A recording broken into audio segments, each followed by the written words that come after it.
Being persistent in prayer, continuing in prayer. Man, I had a live last night with my man from Hold the Line Ministries, Brother Keith, and me and him was talking, and we started talking about prayer, and instantly I was hooked on that topic, because that topic right there, prayer, is the lifeblood of your relationship with Christ. That's your lifeline right there. Your relationship with Christ is prayer, because you have an enemy on one side and you have a God who's saying, listen, you come to me. No matter what you see, no matter what you feel, you keep praying.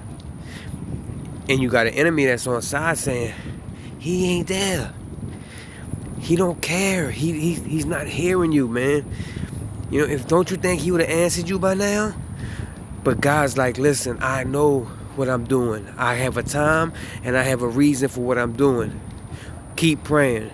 And when you keep praying, after years, and all of a sudden you get the answer, you know what happens to your faith?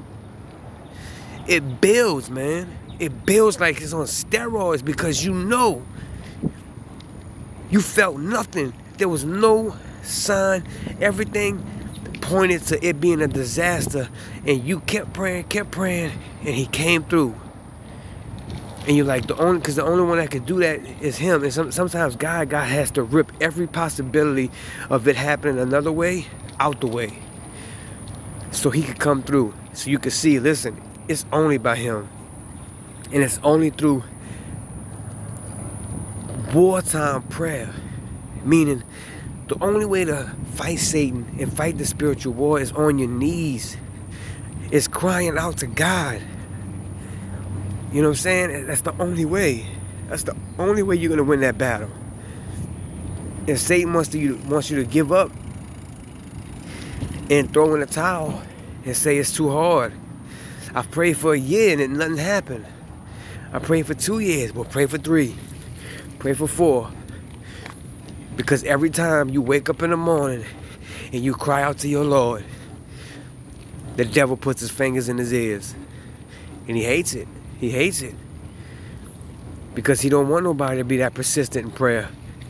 He wants you to be a rejecter of God like he is. But that's not what happens for real believers.